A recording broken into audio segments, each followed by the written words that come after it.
Hey everybody, welcome back to Open and Shut Reviews. My name is Ken. Thank you so much for being here, and I've got another fountain pen related review for you today.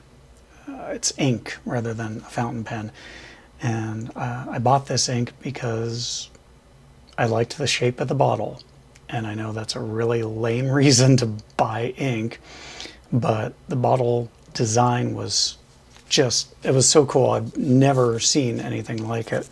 And there was a bit of a legal problem because the company that was selling this bottle of ink thought that the design of the bottle belonged to a certain person, and it turns out that bottle design did not belong to that person. So the ink company had to go back and actually negotiate with the person who actually designed the bottle. But they were able to get it all worked out, so ended up getting my ink anyway. And yes, I am wearing gloves because I don't like ink stains, and why have them if you don't have to? So the company is called Krishna Inks, and they have a lot of interesting inks that they sell anyway, but I don't see the fancy ink bottles on here anymore, so I don't know if they're doing any of these anymore. I don't know if you can get these types of ink anymore. It's pretty cool. They have a pretty neat selection. I haven't actually unboxed it all the way. I took it out of the shipping box because it was really crumpled at one end, and I had been seeing on the internet that other people had broken bottles. So I wanted to make sure that mine was unbroken. So I took it out of the packing box, the shipping box, and I didn't see any telltale signs that the ink, that the bottle had broken and ink had gotten out or anything. So here's the tin that it comes in. Kind of a nice, nice looking design there. I like the colors. I like the subtle heart made with love in India, and that's another thing. You will wait for a while to get these. And then I guess the name of this ink is Paakezah or Paakezah. It's from their Krishna Inks S series. And you can see that there's a sticker on there that says bottle designed by Gecko Design. I guess that's the people who actually, designed the bottle. But so yeah, it's really light. I noticed that when I was taking it out of the box, everything felt very light. I don't know why I expected it to be heavy, but I did. So let's go ahead and just open it up. And yeah, see there? Okay. And I guess you just take it out of the foam. It's really stuck in here really good. Okay. Oh, there we go. It's got legs. Look at that. That's pretty fun, and there's really nothing else in there. There's a little piece of paper in the very bottom, I think. But yeah, so let's go ahead and see if I can just take the Krishna tape off. Oh, it did the thing. That's okay. It's weird, I can feel the ink swishing around, sloshing around in there. Ooh, look, it says Krishna on the back. Really nice. Okay, so I've got this paper here just in case things go awry as I'm trying to fill this, and I also have my blotter paper handy should I need it. So I'm going to start, I think, with my second favorite pen, which is my newest pen, the Monteverde Ritma. See it there. So I'm just going to try to draw it out of this portion here, because I think that's what you're supposed to do. Okay.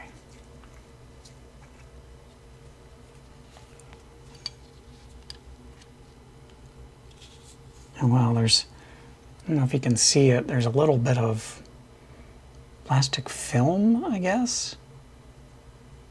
I'm wondering if that was supposed to be covering the whole thing.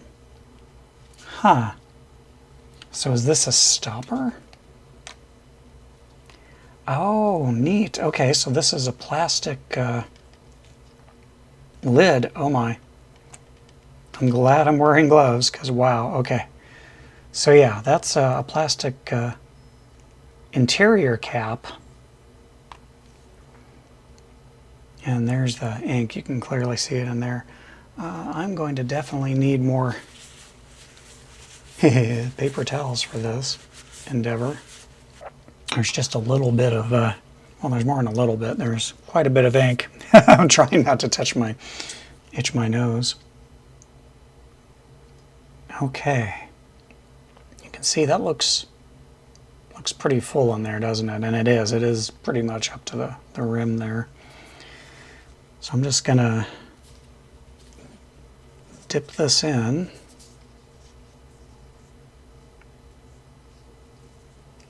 I'm trying to get the angle right so you guys can actually kind of see what I'm doing.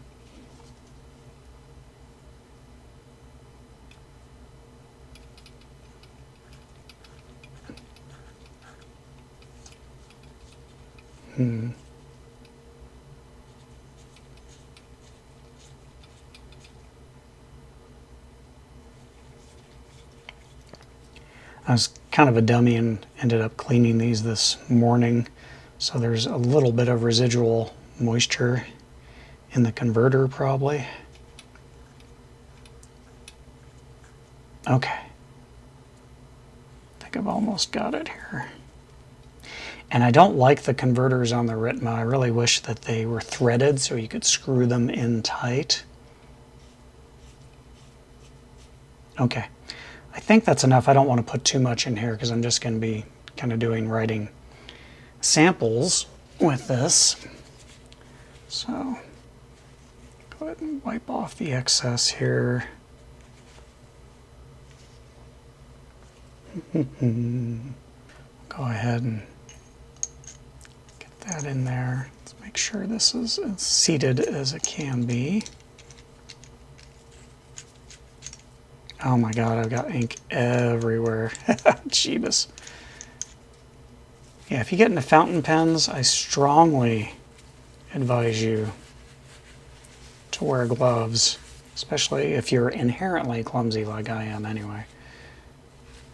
Oh man, I'm gonna have to clean this pen off. You can see it ink kind of stained the finish on the Ritma. I think I can probably get it off with like soap and water in a little while. So this is my 0.6 stub nib from Nemosine that I put on my Conklin Duragraph that I got from Goulet Pens. So we'll just do the same thing here.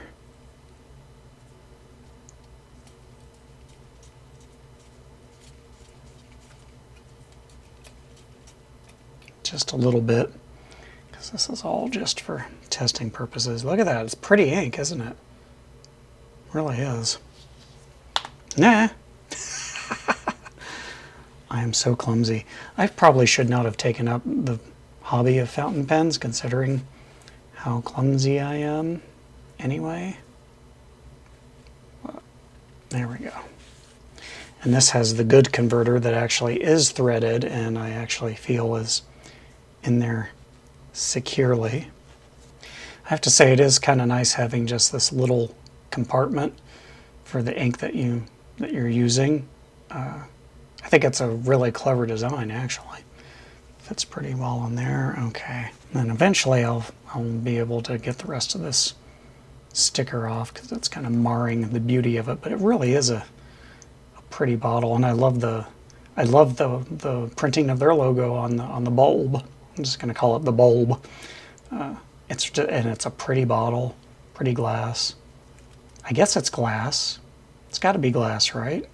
Because it could be a high quality acrylic or something, but it's probably glass. For this, I'm actually going to test it on a few different kinds of papers. So this one's kind of shot for what I wanted to do. So let's go ahead and just move this out of the way. And might as well just start with the Clairefontaine Pupitre. And I'm left-handed, so I am very conscious of drying times on ink. So, okay, so right out of the gate, a little bit of a hard start there.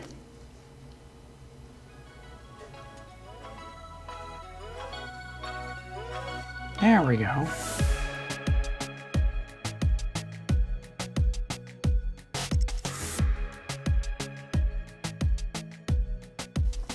Okay.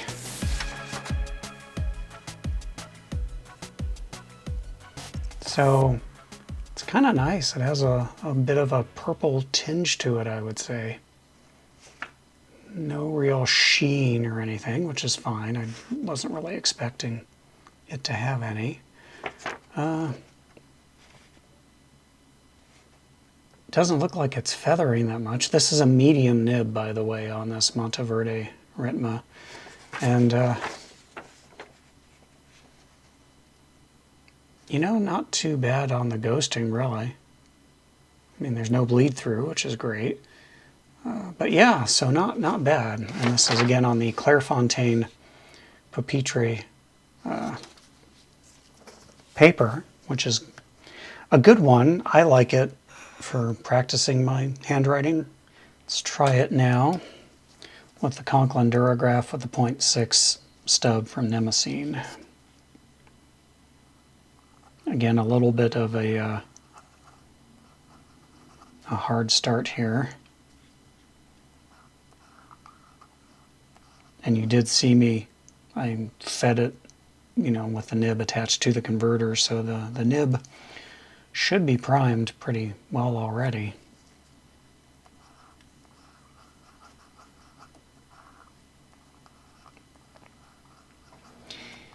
And I can't recall ever having this problem with other inks in this pen, because this is my absolute favorite pen. I use this for everything. So it really feels like I'm going to have to take the body off and actually forcefully prime the nib again, which is weird.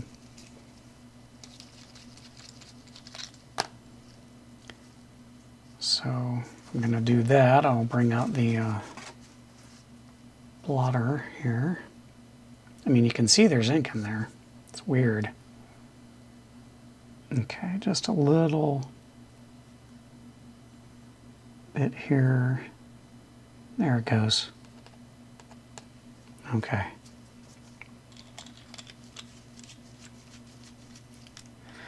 Again, I haven't had that problem on this pen with any other ink, so it's kind of weird to me. All right, so now it should... Look at that. Wow. I don't know if it's the paper. Okay, geez, there we go. Oh, this is so wet in this 0.6 stub.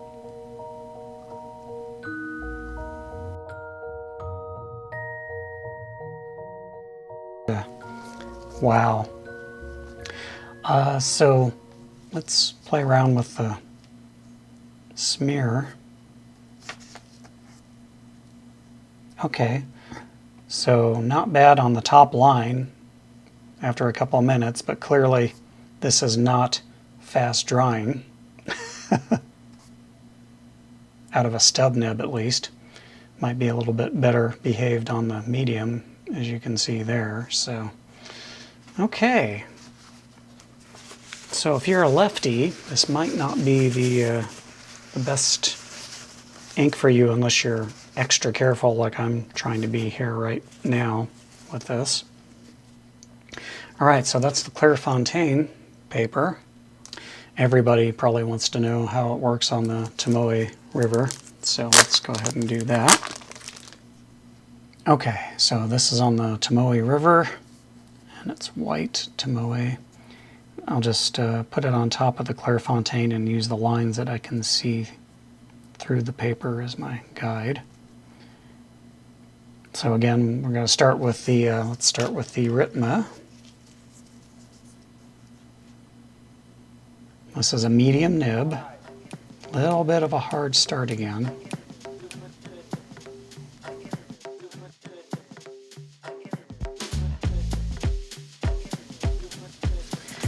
So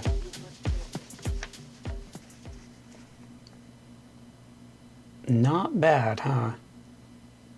Not really any feathering. It just really makes this, it's such a wet writer, it makes this medium feel like a broad nib. As far as ghosting, I mean, I think that's about what I expect on something as thin as Tomoe River paper. I don't know that it's enough that I wouldn't want to write on both sides of it. I mean, your mileage may vary, of course, depending on the nib size and everything of the pen you're using. It does have kind of a nice shine to the ink, doesn't it? And that's, that's what Tomoe River is really good for, is showing the properties of sheening inks. And I didn't think this ink had any sheen, but it really does seem to be kind of a reddish purple sheen now, doesn't it? That's a fun surprise, because I don't recall that being mentioned in the description of the ink. Maybe it was and I just forgot. So kind of fun, right? So that's the Ritma medium nib on the Tomoe. So let's go ahead and see how the Duragraph, the 0.6 stub,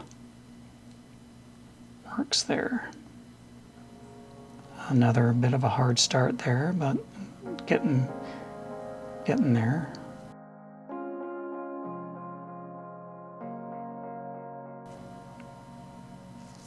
Okay.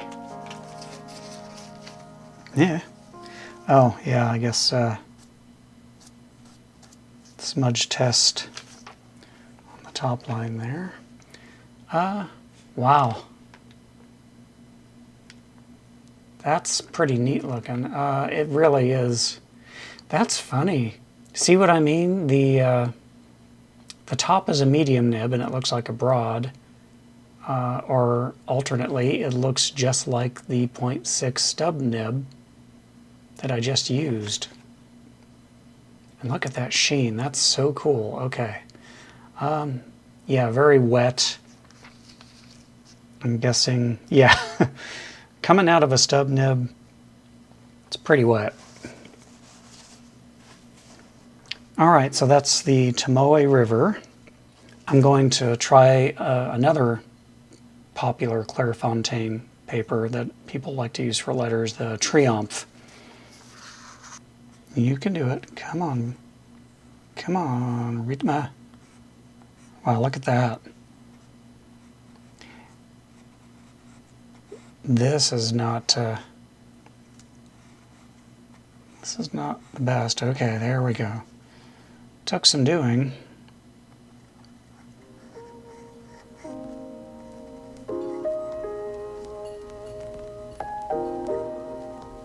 Okay. And this doesn't really highlight the sheen. You can kind of make it out there. Nowhere near as good, obviously, as on the Tomoe. Still really wet. Still makes that medium look very much like a broad nib. And then let's go ahead and try the 0.6.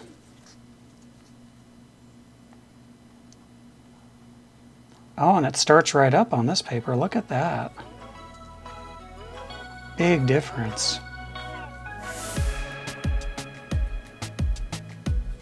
I'm impressed that that started right up. And you really, as it dries, the sheen just really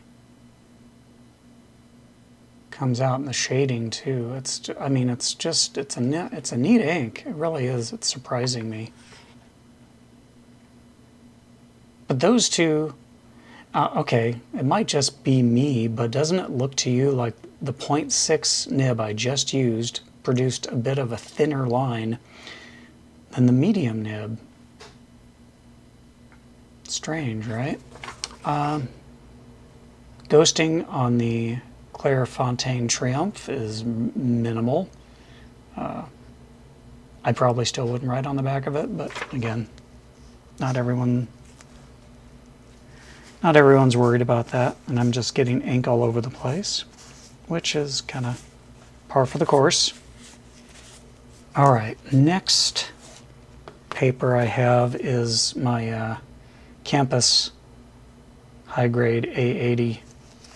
I've used this, I was attempting to use this paper as like a journal, and didn't really work. Oh, I forgot to do the smear test, didn't I?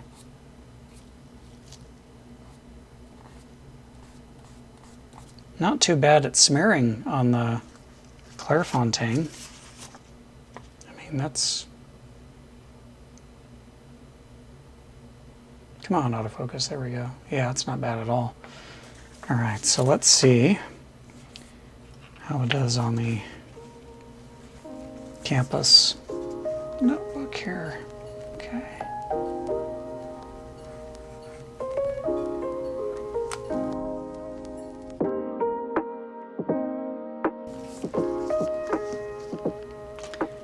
So not bad.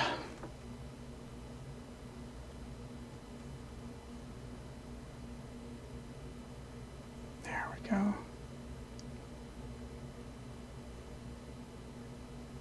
Again, you don't really see you see the shading a little bit here, and no real shine to it though, no real sheening.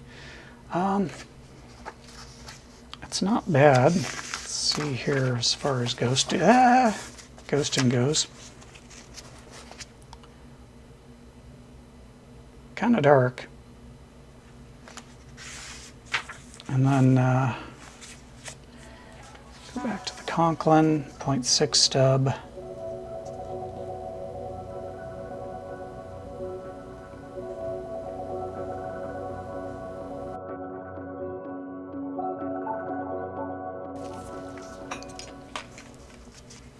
Okay.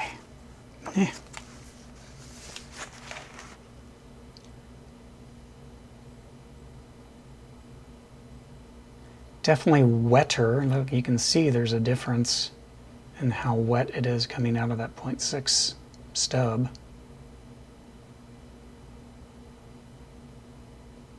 And again, it might just be me. I don't know. They almost look dead even as far as the line width. So this is just a wet ink, and it's going to turn your medium into a broad, or a stub even when you compare it. And then smear test here. Really doesn't smear on this paper, which is a good testament to the Campus paper there.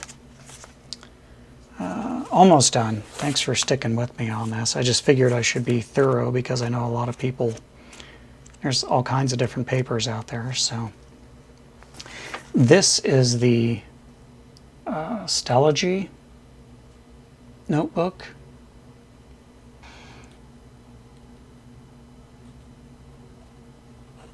Kind of a rough start here with the Ritma.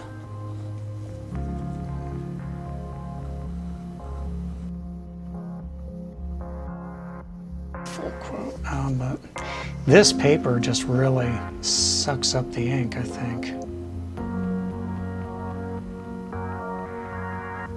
You can kind of see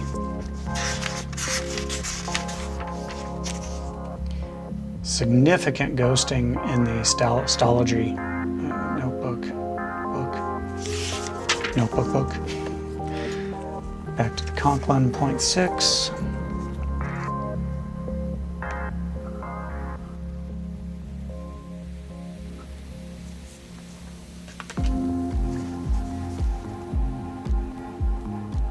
Again, you can tell it's much wetter coming out of the stub than it was on the medium nib. And then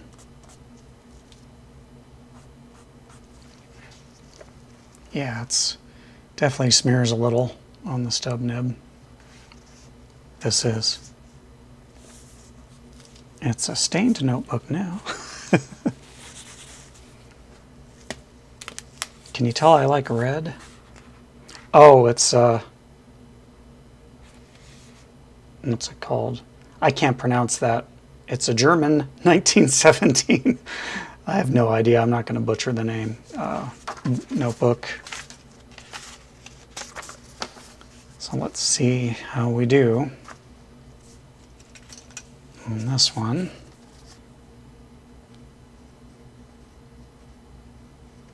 And part of the hard start thing might just be because I'm left-handed and I seem to have more of a problem with that than other people. There we go. Okay.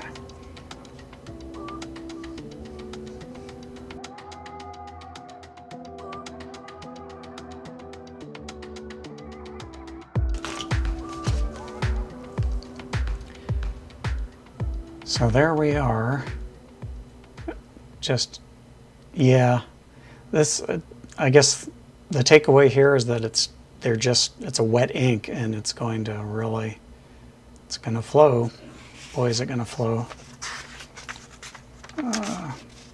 And for the ghosting, that's some pretty good ghosting there. Almost a little bit of bleed through actually there on the marks that I did initially to get the pen to start flowing. And that means probably that it's gonna, oh, actually isn't smearing all that much. All right, so that's it. That is my review of the Krishna ink. Very, I mean, this is just a great looking ink bottle. It's just so cool. I feel a little dumb buying it just because of the shape of the ink, but as it, or shape of the ink, shape of the bottle. But as it turns out, it's a great looking ink too. It has sheening properties and shading properties that I didn't expect. Probably just because my brain is garbage and I forgot it was probably in the description. But I will put a link down to their website. They are in India, so it might take a while for you to get a shipment over here. And I don't know that they still have these available, so you might not be able to get the fun bottle design anymore. But I think their inks are worth checking out. Both of these pens that I have, I got from Goulet Pens, and I will go ahead and put a link down to their site as well, because they're a good group of people over there. Definitely a good place to spend your time if you're at all into fountain pens. And this is not a sponsored video by any stretch of the imagination. So thank you for joining me today. I hope you found that interesting. I hope maybe you learned something, and perhaps all of this helped you decide if this ink might be for you or not. If you have any questions, don't have to be fountain pen related, of course. I do other videos too on books and things. Go ahead and leave them in the comments down below. If you happen to get this ink, I would be interested to see what your experience is with it. So if you do any pictures or anything on Instagram, please tag me in them with the tag Krishna Open Shut. That way I'll see your post. And yeah, this was fun. Thank you for, again, I'll stop babbling because I do this a lot. I will be back soon with another video, and until I see you again, take care of yourself, wear your mask, stay healthy, and be kind to yourself and each other.